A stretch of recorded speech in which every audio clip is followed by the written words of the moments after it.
Men had a lot of farewells if they were in the main body. So say you came from Motueka, you might be farewelled in your hometown, and then you'd make your way to Nelson. You'd have a farewell with all the other men from Nelson, and then you'd get on the ship at the local wharf and make your way down to the Canterbury mobilisation camp. Then you'd be farewelled from mobilisation camp, and then you'd get another farewell by the whole of Christchurch before you finally headed off to war. The men's departure from New Zealand was delayed because they were concerned that German ships might attack the troop ships.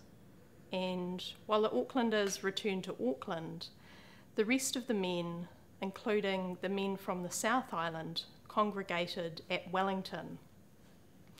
Most of them were sent to camp out in Trentham or in the hut, but there were a few that stayed around the Wellington suburbs, which would be well known to people now: Miramar, Lyell Bay and Seatoon. And these included the Canterbury and Otago mounted rifles and their horses.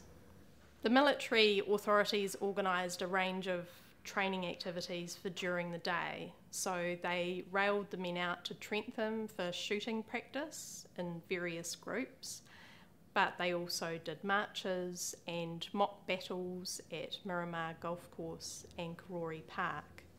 And the girls of Haitaitai and Kilburnie are said to have spent all their spare cash and a bit more catching trams out to places like Miramar and Seatown where the men were, so they could catch a glimpse of them.